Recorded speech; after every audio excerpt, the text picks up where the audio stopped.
munfarid. Jadi nanti ada praktik sholatnya. Adapun tujuannya, pelajarannya yaitu menganalisis makna dari macam-macam sholat sunnah berjamaah. Selanjutnya menguraikan macam-macam sholat sunnah yang dikerjakan secara berjamaah. Lalu menelaah dalil, tata cara, dan ketentuan sholat sunnah berjamaah. Selanjutnya menyimpulkan materi sholat sunnah berjamaah. Dan yang terakhir adalah mendemonstrasikan praktik sholat sunnah berjamaah. Jadi materi kita pada hari ini adalah tentang sholat sunnah yang dikerjakan secara berjamaah. Jadi nanti karena sholat sunnah itu ada dua, ada yang dikerjakan secara berjamaah, ada juga yang dikerjakan secara munfarid atau sendiri. Nah, materi kita pada minggu hari ini adalah tentang sholat sunnah berjamaah. Sebelum kita masuk ke materi pada hari ini, kita akan saksikan dulu video yang Bapak ambil dari YouTube sebagai materi pembelajaran kita pada hari ini.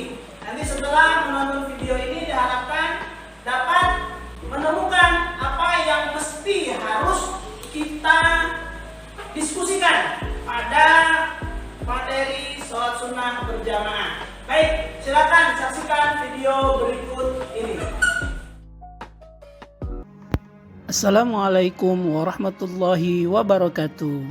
Selamat datang kembali dalam mata pelajaran Pendidikan Agama Islam dan Budi Pekerti. Kali ini kita akan masuk ke materi kelas 8 bab 4, yakni tentang lebih dekat kepada Allah dengan mengamalkan sholat sunnah. Adapun kompetensi dasar pada materi ini yaitu terdapat pada 3.9, memahami tata cara sholat sunnah berjamaah dan munfarid. Lalu 4.9, mempraktikkan sholat sunnah berjamaah dan munfarid.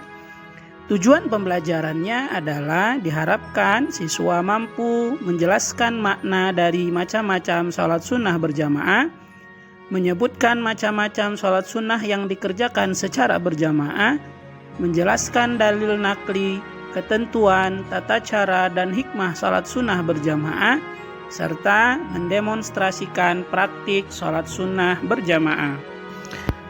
Sholat sunnah yang dikerjakan secara berjamaah itu ada 5. Yang pertama, sholat sunnah Idul Fitri. Yang kedua, sholat sunnah Idul Adha. Yang ketiga, sholat sunnah kusuf atau gerhana matahari. Dan yang keempat, sholat sunnah khusuf atau gerhana bulan. Dan yang kelima adalah sholat istisqa atau sholat meminta hujan. Baik, selanjutnya kita masuk ke pembahasan tentang sholat Idul Fitri dan Idul Adha. Pengertian sholat Idul Fitri adalah sholat 2 rakaat yang dilaksanakan pada hari raya Idul Fitri setiap tanggal 1 Syawal setelah melaksanakan puasa Ramadan. Hukum melaksanakan sholat sunnah ini adalah sunnah muakkad atau sangat dianjurkan. Waktu untuk melaksanakan sholat Idul Fitri itu adalah sesudah terbit matahari sampai tergelincirnya matahari pada tanggal 1 Syawal tersebut. Adapun pengertian sholat Idul Adha adalah sholat yang dilaksanakan pada hari raya kurban. Sholat ini dilaksanakan pada hari tanggal 10 Zulhijjah bertepatan dengan pelaksanaan rangkaian ibadah haji di Tanah Suci. Adapun hukum melaksanakan sholat Idul Adha adalah sunnah muakkad atau sangat dianjurkan. Perintah tentang sholat Idul Fitri itu terdapat pada hadis Nabi yang diriwayatkan oleh Abu Daud, yang artinya diriwayatkan dari sahabat Anas. Ia berkata, sekali waktu Nabi SAW datang di Madinah. Di sana penduduknya sedang bersukaria selama 2 hari. Lalu Nabi bertanya, hari apakah ini sehingga penduduk Madinah bersukaria? Mereka menjawab, dulu semasa zaman jahiliyah, pada 2 hari ini kami selalu bersukaria. Kemudian Rasulullah SAW bersabda, sesungguhnya Allah Subhanahu wa Ta'ala telah menggantikannya dalam Islam dengan 2 hari yang lebih baik dan lebih mulia, yaitu Hari Raya Kurban Idul Adha dan Hari Raya Fitri Idul Fitri. Hadis riwayat Abu Daud. Tata cara pelaksanaan sholat sunnah Idul Fitri dan Idul Adha. Yang pertama adalah niat. Lafaz niat untuk sholat sunnah Idul Fitri yaitu usolli sunnatal Idul Fitri rakaataini ma'muman lillahi ta'ala. Sedangkan lafaz niat sholat sunnah Idul Adha usolli sunnatal Idul Adha rakaataini ma'muman lillahi ta'ala. Setelahnya membaca takbiratul ihram sambil mengangkat kedua tangan. Yang ketiga membaca takbir sebanyak 7 kali. Dan di antara tiap takbir itu dianjurkan membaca tasbih subhanallah walhamdulillah wala ilaha illallah wallahu akbar. Lalu membaca surah Al-Fatihah, diteruskan membaca surah yang pendek dari Al-Quran. Dilanjutkan dengan ruku, sujud, duduk di antara 2 sujud, dan seterusnya hingga berdiri lagi seperti sholat biasa. Pada rakaat kedua, sebelum membaca Al-Fatihah, disunnahkan takbir sebanyak 5 kali sambil mengangkat tangan. Dan di antara takbir itu disunnahkan membaca tasbih seperti pada rakaat yang pertama. Setelah itu, membaca surah Al-Fatihah diteruskan dengan membaca surah-surah pendek. Lalu ruku, sujud, dan seterusnya hingga salam. Setelah salam, disunnahkan jamaah untuk mendengarkan khutbah Idul Fitri dan Idul Adha. Selanjutnya, sholat sunnah yang dikerjakan secara berjamaah yaitu sholat sunnah kusuf dan sholat sunnah khusuf. Yang dimaksud dengan sholat sunnah kusuf adalah sholat sunnah yang dilaksanakan ketika terjadi gerhana matahari. Hukum melaksanakannya sunnah muakkad atau sangat dianjurkan. Waktu pelaksanaan sholat kusuf yaitu mulai terjadi gerhana matahari sampai matahari kembali tampak utuh seperti semula. Selanjutnya, sholat sunnah khusuf. Sholat sunnah khusuf adalah sholat sunnah yang dilaksanakan ketika terjadi gerhana bulan.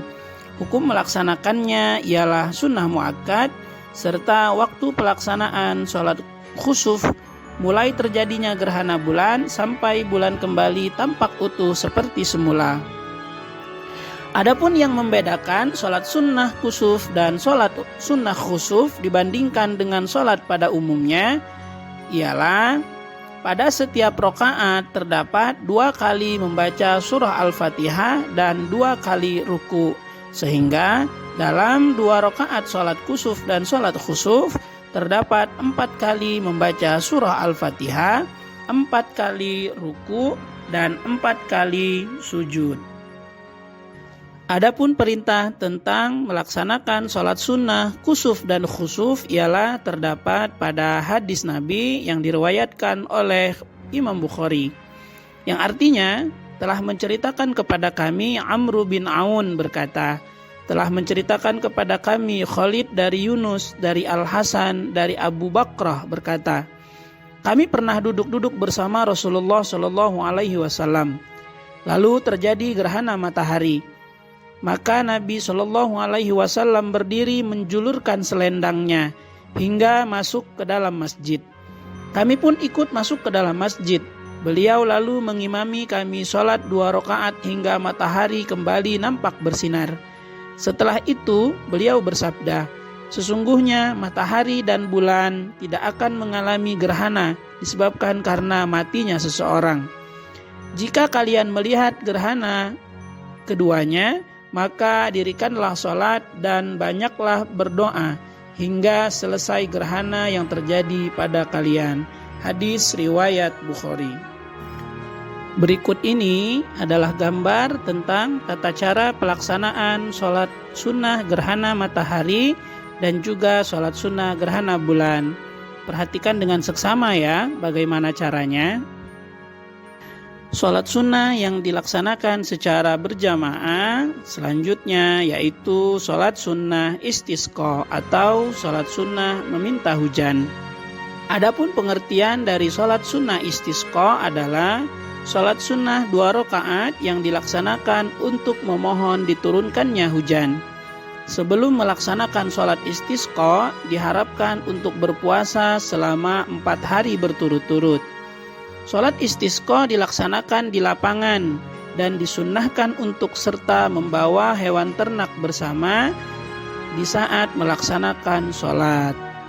Perintah tentang melaksanakan sholat sunnah istisqa yaitu terdapat pada Quran Surah Nuh ayat 10-12 yang artinya, maka aku berkata kepada mereka, mohonlah kepada Tuhanmu, sungguh Dia Maha Pengampun. Niscaya Dia akan menurunkan hujan yang lebat dari langit kepadamu, dan Dia memperbanyak harta dan anak-anakmu, dan mengadakan kebun-kebun untukmu, dan mengadakan sungai-sungai untukmu. Quran Surah Nuh ayat 10-12. Tata cara pelaksanaan sholat sunnah istisqa yaitu nomor 1, setelah semua bersiap untuk sholat, muazin tidak perlu mengumandangkan azan dan iqamah, cukup dengan seruan as-sholatu jami'ah, yang artinya mari sholat berjamaah. Yang kedua, membaca niat sholat istisqa seperti berikut ini. Usolli sunnatal istisqa'i rak'ataini ma'muman lillahi ta'ala. Artinya, aku niat salat sunnah istisqa 2 rakaat menjadi makmum karena Allah Ta'ala. Lalu yang ketiga, salat sunnah dilaksanakan seperti salat sunnah yang lainnya. Setelah membaca surah Al-Fatihah, dilanjutkan dengan membaca surah yang panjang. Yang keempat, setelah salam, khatib membaca 2 khutbah. Pada khutbah yang pertama membaca istighfar 9 kali dan khutbah yang kedua sebanyak 7 kali. Dari materi yang telah disampaikan, maka dapat disimpulkan bahwa sholat sunnah yang dikerjakan secara berjamaah itu ada 5. Yang pertama, sholat sunnah Idul Fitri. Yang kedua, sholat sunnah Idul Adha. Yang ketiga, sholat sunnah kusuf. Yang keempat, sholat sunnah khusuf. Lalu yang kelima adalah sholat sunnah istisqa. Dengan mempelajari materi ini, diharapkan kita dapat lebih dekat kepada Allah Subhanahu wa Ta'ala dan dijadikan oleh Allah hamba yang bertakwa. Demikian, mudah-mudahan bermanfaat. Assalamualaikum warahmatullahi wabarakatuh. Oke, baik. Sudah menyaksikan video pembelajaran yang sumber dari YouTube tentang materi kita pada hari ini, yaitu tentang sholat sunnah berjamaah. Sekarang kita akan berdiskusi terkait materi tersebut. Nah, sebelum berdiskusi, kira-kira ada yang mau bertanya dulu tentang materi yang telah disampaikan tadi di video? Oke, silakan, Adina.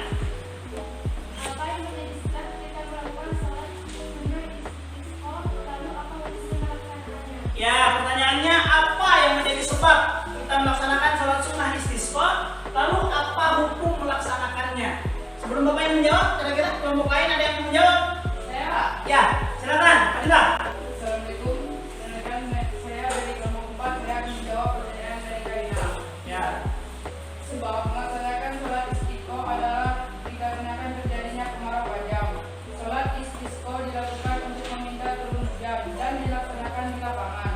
Hukum melaksanakannya adalah sunnah muakkad. Baik, tepuk tangan. Oke, jawabannya apa? Kalau melihatkan kartu tentang tata cara dan ketentuan sholat sunnah berjamaah.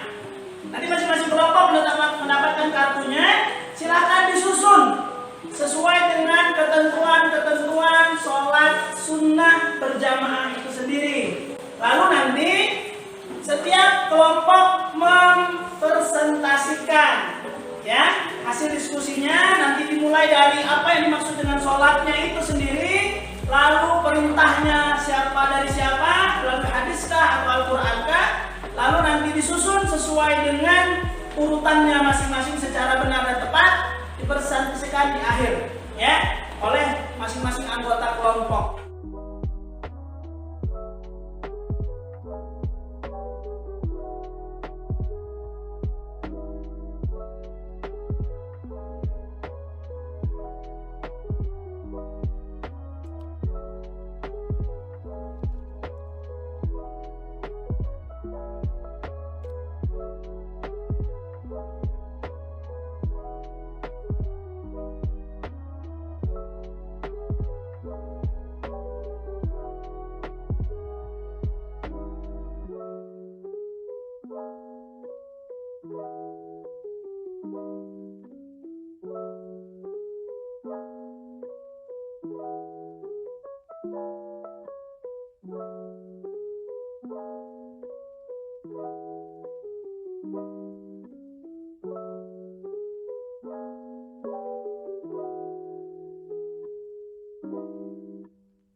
instruksinya tadi itu terkait materi kita pada hari ini tentang sholat sunnah berjamaah.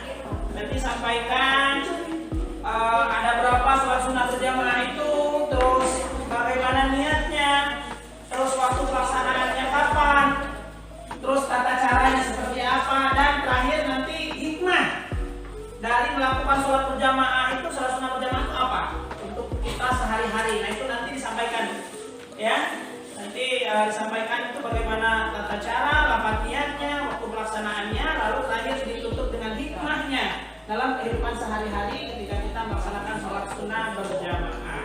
Baik, sekarang dimulai dari kelompok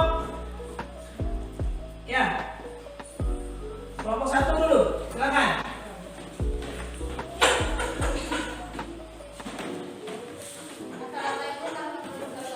Waalaikumsalam warahmatullahi wabarakatuh. Perkenalkan, kami dari kelompok 1 akan menyampaikan sedikit informasi tentang sholat sunnah berjamaah. Di sini saya akan menyampaikan tentang sholat sunnah berjamaah wukuf atau sholat sunnah berjamaah bersama matahari. Adapun niat sujud kedua agak dipanjangkan sebelah langit menuju rakaat kedua, kemudian Assalamualaikum, perkenalkan nama saya Johan dari kelompok 4. 1. Beroleh dan keluar dari segala permasalahan dan kesalahan hidup. 2. Dapat menyempurnakan ibadah sholat dan sholat. 3. Allah Subhanahu wa Ta'ala akan menghapus dosa dan meningkatkan derajat orang yang senantiasa melaksanakan sholat sunnah. 4. Merupakan wujud kesalutan kepada Allah Subhanahu wa Ta'ala. 5. Datangkan keberkahan dalam kehidupan. 6. Hidup pendidikan kenyamanan dan tenang. 7. Menumbuhkan rasa kepedulian terhadap sesama muslim. 8. Mewujudkan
biasa untuk melaksanakan sholat sunnah di luar sholat fardu yang kita laksanakan pada 5 waktu dalam satu hari 1 malam. Hikmahnya apa? Dengan sholat sunnah berjamaah kita bisa mempererat tali silaturahmi.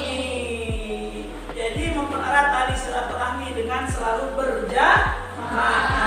Oke. Nah, Bapak sudah menyiapkan di LKPD-nya, ada tugas nanti diselesaikan ya di minggu depan. Ada soal tes formatifnya, yaitu tes pengetahuannya.